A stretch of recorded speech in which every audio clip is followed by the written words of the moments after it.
I'm Elizabeth. 3 weeks ago, right in the heart of a Sunday dinner, everything shattered. My mother-in-law, Helen, stared me down across the table and declared, "Let's stop pretending. We need to see if this child is truly my son's." With that, she slammed a sealed envelope toward my husband, Mark. The look on her face was pure malice, like she was waiting to watch me crumble. It was a gut-wrenching moment, and I'll never forget how Mark's hand trembled as he tore open the envelope. He read the first page, then the second. Instead of looking at me, he fixed his gaze on Helen. And what he said next was like the detonation of a long-buried bomb. It blew up 33 years of lies she'd thought were safely hidden away. As I sit here, looking back, I realize how blind I was for so long. Let me take you back a few months to show you how we ended up at that fateful dinner table. Mark and I have been married for 6 years. We live in a cozy house in San Diego, just a short drive from Helen's place. I'm a registered nurse at a local hospital, and Mark works in finance. We have a beautiful 4-year-old daughter named Lily. She has Mark's bright blue eyes and my dark hair, and she's the absolute center of our world. Helen is 65 years old. She's a well-known figure in the community, a retired librarian. She's always been involved in local charities and the neighborhood book club. Everyone in Mark's circle has always thought of her as this kind, selfless woman who raised Mark alone after his father passed away when he was just a baby. I used to believe that wholeheartedly. Helen hosted family dinners at her house every month without fail. The same fancy table, the same elegant seating arrangement, the same expensive wine she'd carefully selected, and the same menu that she controlled to the last detail. Mark, Lily, and I would make the short drive over, and every time, the evening would play out like a well-rehearsed play. Helen would always scoop Lily up as soon as we walked in, shower her with kisses, and compliment her outfit. But then, she'd always find a way to make me feel like I was falling short.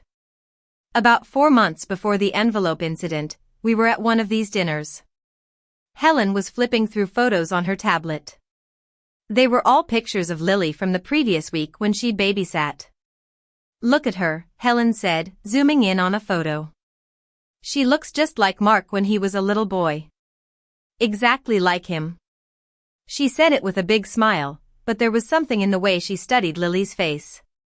It was more of a comparison than an admiration, and it made me feel uneasy. Another thing I noticed that night was that in every single photo, it was just Helen and Lily. Mark wasn't in a single frame.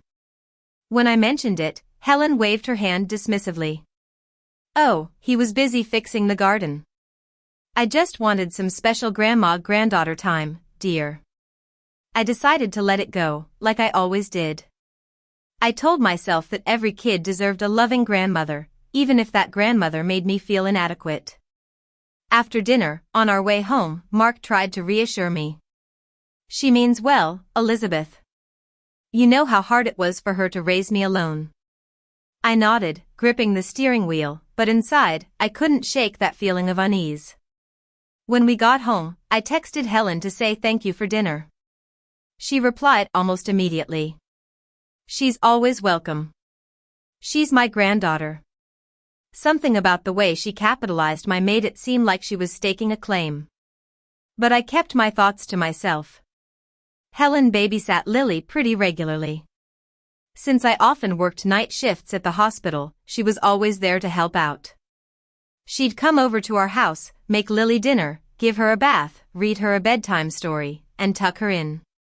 She was great with Lily, and I never questioned her intentions. Until one night. I came home from a long 12-hour shift and found Helen in the bathroom, brushing Lily's hair before bed. Lily was already half asleep in her pajamas. Helen was carefully pulling the hair from the brush and dropping it into a small plastic bag that she had on the counter. "What's that for?" I asked. Helen jumped a little, but then quickly recovered. "Oh, this? I read that you can make a keepsake by pressing children's hair into a scrapbook. I'm making one for Lily." She gave me a sweet smile, and I forced one back. But the bag disappeared into her purse, and at the time, I didn't think much more of it. A few weeks later, Helen asked me to get her insurance card from her wallet. She was holding Lily on her hip, and her purse was on the kitchen counter. As I unzipped the wallet and was looking for the card, I saw it. A receipt from a DNA testing laboratory called Heritage DNA Services, dated 5 weeks earlier. The total was $420, and in small print, it said kinship DNA analysis, 3 samples submitted. 3 samples? Helen lived alone. So who else's DNA was she testing? I thought about that plastic bag with Lily's hair, and I remembered Mark leaving his toothbrush at Helen's house last month. It didn't take a genius to figure out that the samples were Helen's, Lily's, and Mark's. I put the receipt back exactly where it was, closed the wallet, and handed Helen her insurance card. She didn't even notice, too busy wiping the last bits of food off Lily's chin. That night, after Lily was asleep and Mark was snoring softly beside me, I sat at the kitchen table with my laptop and started researching Heritage DNA Services. They offered paternity tests, maternity tests, and grandparent kinship analyses. The standard turnaround time was 3 to 4 weeks. Helen had submitted the samples over 5 weeks ago, which meant the results were either already back or about to be. I clicked through their sample reports. A biological grandmother should share about 25% of her DNA with a grandchild, while a great-aunt would share around 6%. I closed the laptop and sat in the dark for a long time. I didn't tell Mark. I didn't have enough evidence, just a receipt and a lot of questions I couldn't answer. 2 weeks before the fateful dinner, Helen called Mark and invited us to a special family gathering. When she put him on speaker, I heard her say, "I'm hosting a special dinner this Sunday. I want everyone there, your Grandma Rose, your cousin Jake, and everyone else." Mark looked at me and asked, "What's the occasion?" Helen replied, "Can't a mother want her family around her? I have something important to share." Mark shrugged and said, "She sounds excited. Maybe she has some good news." But I knew better. I knew she was going to open that envelope in front of everyone and expose me as a supposed cheater. That night, I was tempted to call her and make up an excuse, say that Lily was sick or that I was too tired. But then I went into Lily's room and watched her sleep. Her tiny hand was clutching her favorite stuffed bear, and I thought about that plastic bag. Helen had taken something from my daughter without my permission, without even being honest. I decided I wasn't going to run. I was going to face her. Over the next 2 days, I read everything I could find about kinship DNA analysis. I already had a basic understanding from my nursing studies, but I wanted to be absolutely sure. I knew that if Helen was truly Lily's grandmother, the DNA test would show around 25% shared DNA. But if it was significantly less, well, it would mean something was very wrong. On Sunday, we arrived at Helen's house. It was a beautiful, old-fashioned mansion in a wealthy neighborhood. The table was set for 8, with a white tablecloth, fine china, and crystal glasses. Grandma Rose was sitting in a corner, looking tiny and frail, with her hands folded in her lap. Helen greeted Lily first, as always. She picked her up, kissed her on both cheeks, and carried her to the high chair. Then she looked at me and said, "Elizabeth, so glad you could make it." The way she said it made it sound like my attendance was a privilege. During the appetizers, Mark mentioned that he'd been thinking about creating a family tree for Lily. He said it would be a nice way to teach her about her heritage. Helen cut in before he could finish. "That side of the family is very complex, Mark. It's better not to dig too deep." She said it quickly, like she was trying to stop him, and then she softened her tone. "I just mean, there isn't much to discover. It's better to focus on the present." I glanced at Grandma Rose. Her hands tightened around her napkin, but she didn't say a word. After the salad, Helen stood up and walked over to the bookshelf. She pulled out an old photo album. "Look at this," she said, opening the album to a page of pictures. "Mark at age 2. Isn't he adorable?" I leaned over to look. The photos were cute: Mark in a little sailor suit, Mark on a swing in the park. But something was missing. There were no pictures of him as a newborn, no hospital photos, no early baby pictures at all. The album seemed to start when he was about 18 months old. When I looked at Helen, she was watching me closely. The early pictures got damaged in a flood years ago, she explained. I nodded, but I didn't believe her. In the car on the way to Helen's house, Mark reached over and took my hand. Whatever she has planned, we'll face it together, he said. It was the first time he'd really taken my side, and it gave me a glimmer of hope. And then, it happened. Helen stood up at the head of the table. The room was warm and filled with the sounds of conversation and the clinking of glasses. She smoothed the front of her expensive dress, looked around the room, and then reached under her chair and pulled out a white envelope. I believe in family, she said. And I believe in the truth.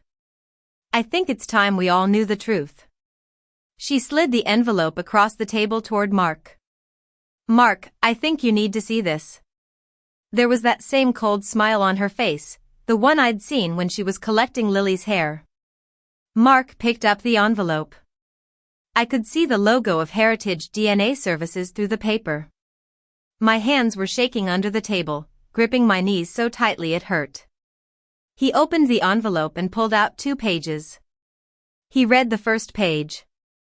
Paternity analysis, Mark Thompson and minor child L. Thompson. Result, biological father-child relationship confirmed. Probability of paternity, 99%. Helen's smile widened. She looked at me and said, well, at least that's settled. She thought this was going to be the end of me. She thought Mark would turn to the second page and find something to prove I'd been unfaithful. But Mark kept reading, and his expression changed. Kinship analysis, Helen Thompson and minor child L. Thompson. Submitted relationship, grandmother. Result, tested individuals share approximately 6.1% of DNA. This is consistent with a great-aunt or great-uncle relationship, not a grandparent relationship, expected approximately 25%. Mark read it twice. I watched his eyes scan the same line over and over again. 6.1%. Great-aunt, not grandmother. The room went quiet. Helen's smile cracked, but she tried to hold it together. That's just a lab error, she said. These places make mistakes all the time. Mark looked up at her.